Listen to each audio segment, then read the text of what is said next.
For this lesson, make sure that you've gone to D2L and printed out the document that I have labeled section 10.3 graph. Should look like this. Okay, so we're going to be referring to this today, so make sure you've done that kind of ahead of time. So if you haven't, go ahead and pause the video and come back. All right, so in 10.3 we're going to talk about continuity. And continuity is just whether or not a graph is continuous or not. So for a graph to be considered continuous, it has to have no breaks or jumps. So I think it'll be pretty easy to eyeball a graph that is or is not continuous. For instance, this graph of the document I asked you to print off clearly is not continuous, right? There's all kinds of breaks and jumps. There's holes in the graph. It's really disjointed and all over the place. So a lot of times a graph that is not continuous overall, we're going to discuss where it is and where it isn't continuous, okay? And we're going to use the term discontinuous when things are not continuous. All right, so first let's talk about some things that have to be true if something's truly going to be continuous at a point. So a function is continuous at a point. So I'm going to underline that because I'm not talking about continuous necessarily over the whole graph, but it's going to be continuous at a point x equals c if the following conditions are met. Number one is the limit as x approaches c of the function must exist. Okay, in other words, we can't have the limit approaching different numbers from the left or to the right, and we also can't have the limit approaching infinity. That would mean the limit doesn't exist. The second condition is that f of c, whatever that number, has to exist. Okay, and remember what that means is that the y value at x equals c must exist.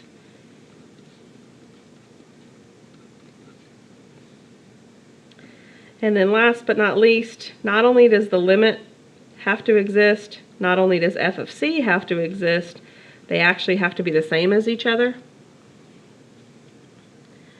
And so if one or more of these conditions are not met, we use the term discontinuous to discuss a point or a range of points that is not continuous. And of course the prefix dis just always means not, right? So discontinuous means not continuous.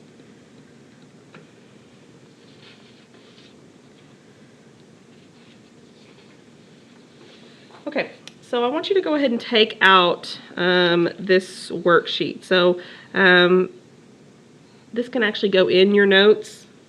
Okay, so we're going to discuss some different points on this graph and talk about not only maybe where it's discontinuous, but why it's discontinuous.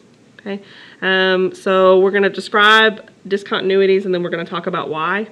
Okay, so there's going to be a few of these, so I'm going to kind of start at the top here. So let's start at the left and move to the right. The first place where the graph looks like it's not continuous is at x equals -4.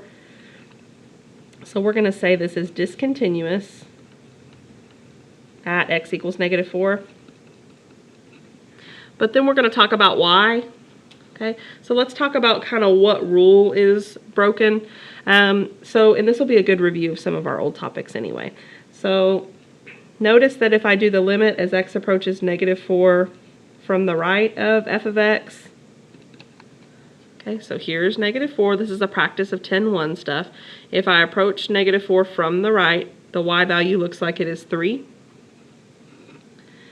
However, if I approach the value of -4 from the left, okay, so notice here's -4, right? If I approach that -4, if I'm moving along this graph, then I have a y value of 2.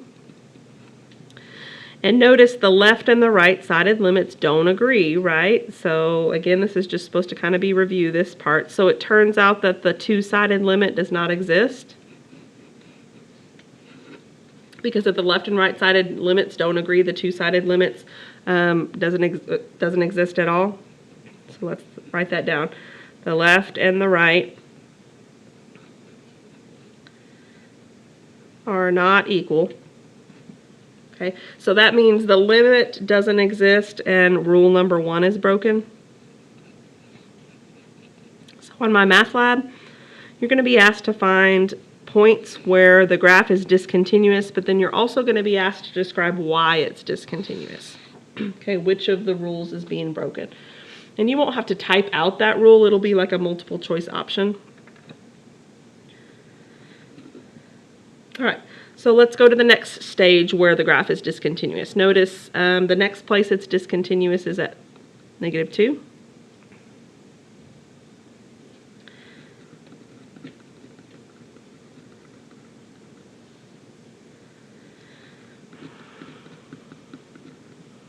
Okay, so I'm going to show a little bit of less work here. I'm just going to go through my rules. So notice the limit as x approaches -2 of f of x. So the first thing you need to check is, does the limit exist? So come back over here to your graph. If you squeeze in on -2 from either direction, you're going to approach a y value of 5. So in other words, rule number 1 is okay. So I didn't break rule number 1. So if I don't break rule number 2, let's check rule number 3 or 2. Okay, notice the rule number 2 is that f of the value has to exist. But notice that if I ask you to find f of -2, okay, so look at the graph, f of -2 is here, and there's an open circle here. F of -2 does not exist.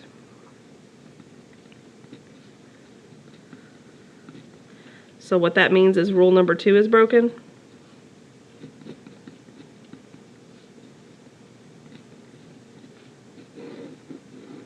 I think up here I forgot to write rule number 1 is broken, so we'll go ahead and add that in.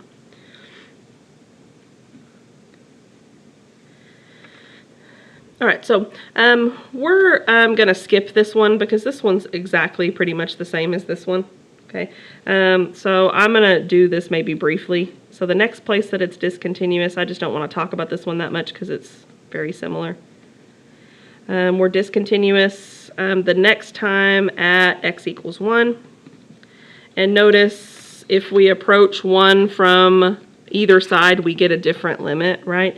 So the limit as x approaches 1 of this function doesn't exist. Okay, so that would be rule number 1 is broken. I didn't spend a lot of time on that one because it was very similar to the first one we did, where x was -4.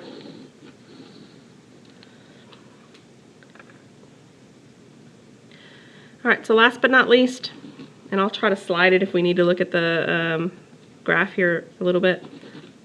So if we want the last place where it is discontinuous at x equals 3. So let me slide this down. Clearly it's discontinuous at x equals 3, right? There's an open circle there. Okay, so the first thing you try is you try to see if the limit exists there.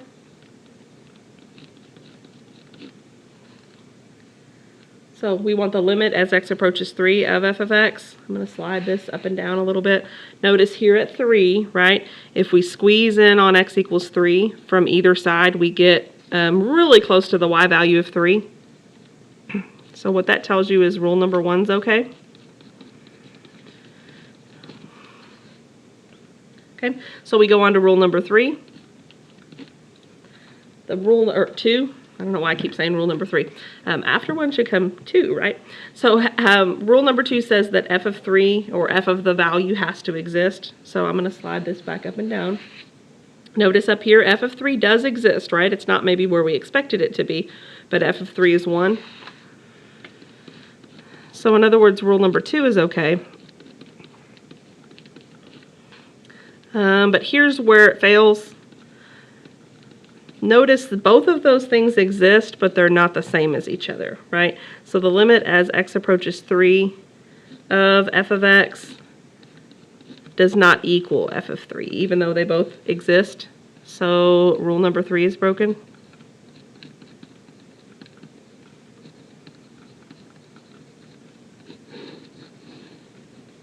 Okay, so on MyMathLab, you're going to state why something is discontinuous, as well as, just stating where it's discontinuous at. So make sure you really kind of watch this lecture video and kind of pause it when necessary.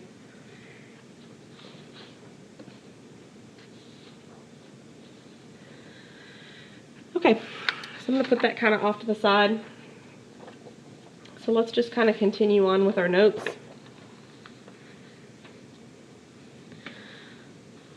So we've been talking about where things are discontinuous versus continuous. A function will always be discontinuous for any x value where it's not defined.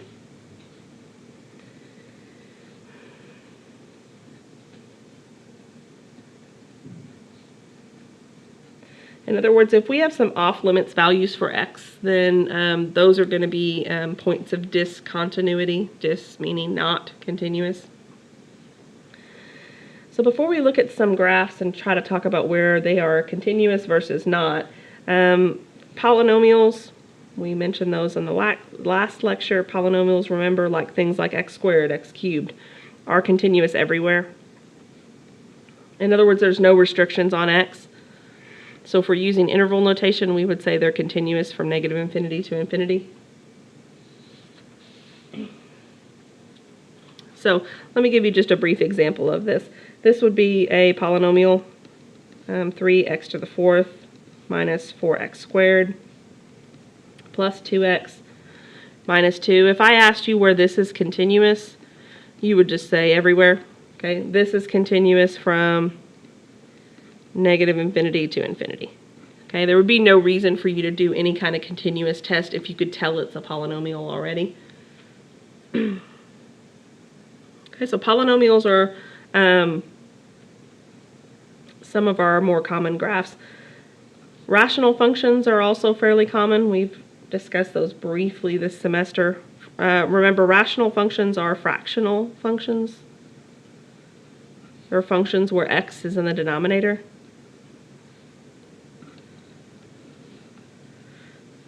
And these are going to be continuous normally, except for where the denominator was 0. So like I just said, we can't have 0 in the denominator, so any x that would make 0 in the denominator would be a point of discontinuity. But in general, they're going to be continuous everywhere else.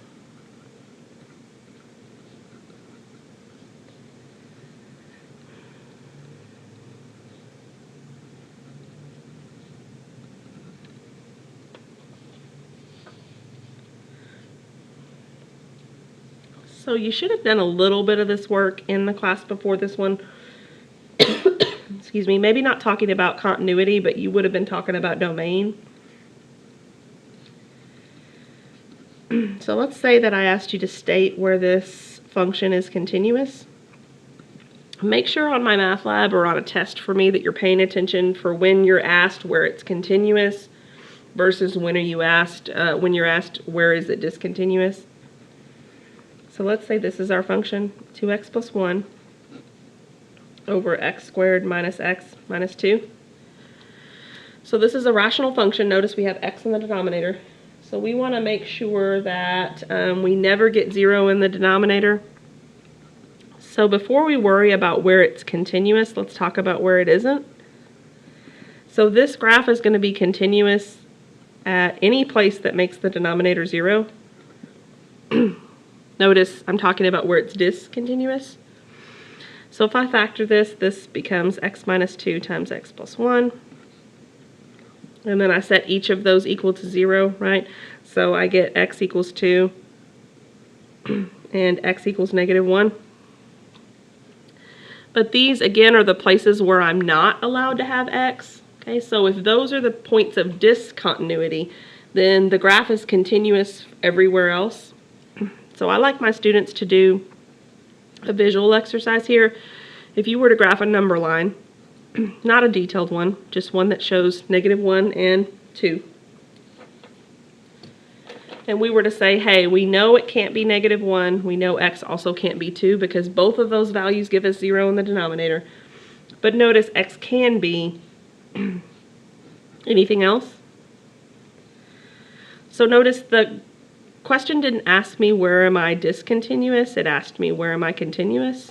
So I need interval notation for this, and if you have a picture, that's easy to pick up. So if you look at this picture of the graph, negative infinity to negative 1, Okay, we use a parentheses there because we don't want to include -1. And then we go from -1 to 2, not including either one of those. And then finally from 2 to infinity. Okay, so the graph here, the number line graph is optional, but I think the graph really plays into what you get here. All right, so let's look at another one.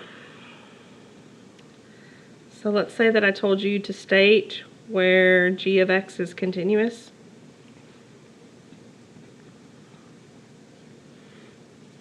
And let's say that g of x is 2 over x squared plus 1.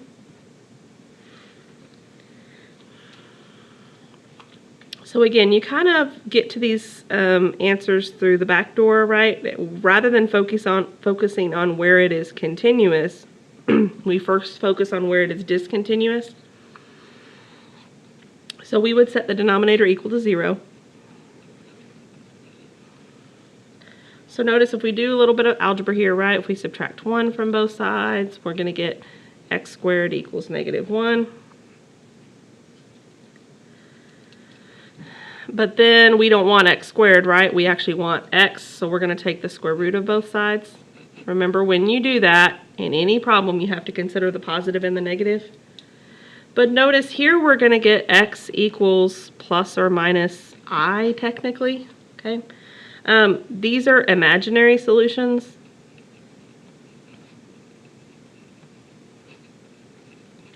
And I'm looking for graphable pieces, right? So in other words, these are not real numbers. So I'm going to put a star here. In other words, no real number x would ever make the denominator 0.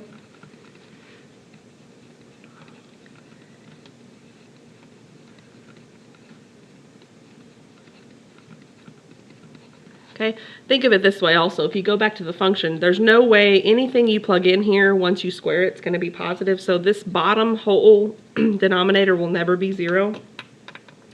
So remember, we were trying to find where it's discontinuous, and we found out that it wasn't discontinuous anywhere.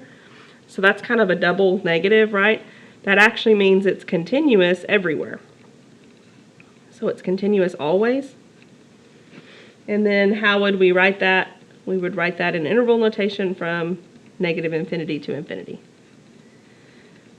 So we were trying to find out where g of x was discontinuous. We found out it wasn't discontinuous anywhere, which on the flip side means it has to be continuous always.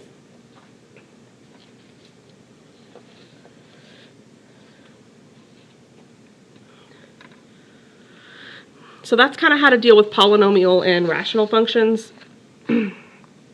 We also might have some square root functions. And a square root function is just like it sounds. It's a function with a square root in it. So a square root function is going to be continuous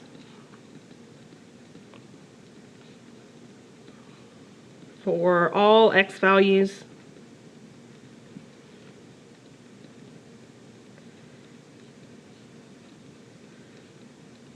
as long as you have the square root of a positive number or 0.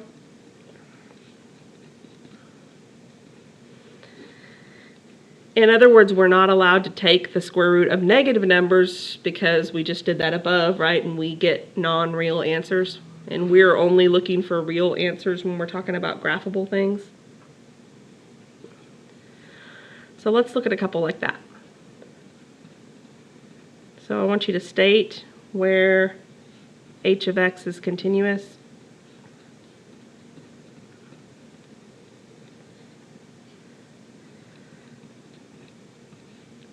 And let's say h of x is the square root of -x minus 3.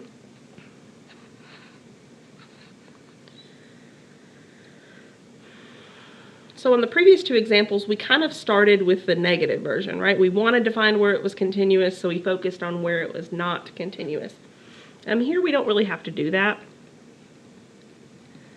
So I'm going to put a star by this. This is going to be how you do all square root problems. Okay. What I want is for me to ensure that I'm only taking the square root of positives or 0. So whatever is under the square root, you can just set that greater than or equal to 0. Notice that covers things that are 0, and it also covers everything that's positive. So let's do some arithmetic. So if we add 3 to both sides, we get negative x is greater than or equal to 3, right? But I don't want negative x, I actually want x. So it's been a little while maybe, but when you divide by a negative, remember the rule you have to follow. You have to flip the inequality sign. In other words, less than, greater than. And you do that anytime you are multiplying or dividing by a negative.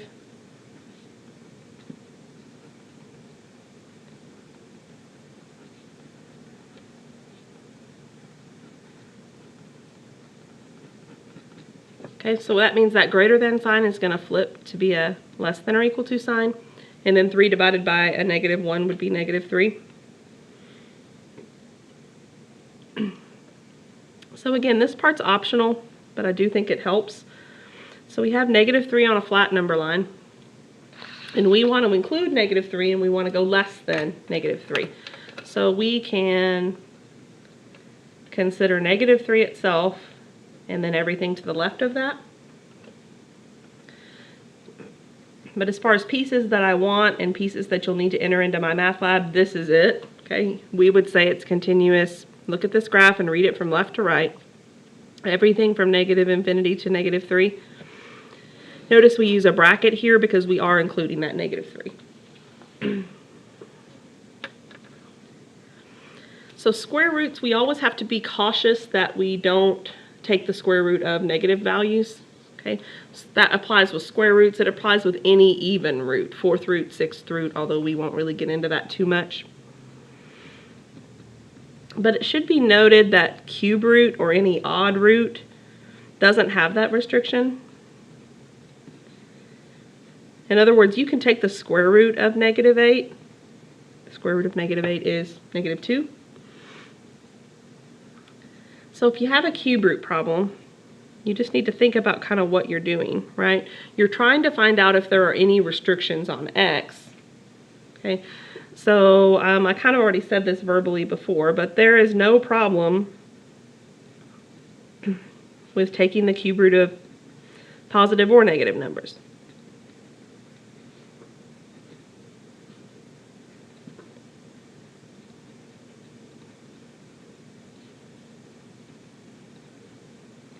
Okay, I even gave you an example. So if we do the cube root of negative 8, we don't get an imaginary solution, we just get negative 2. So if there's no problem taking the cube root of negative numbers, then that means there are no restrictions on x.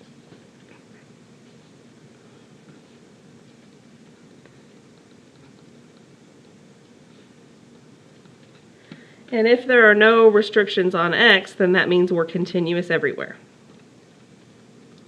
So if you are trying to find restrictions on x and you don't find any, then it means that really any number would be okay. Okay, so all real numbers is where this graph would be continuous.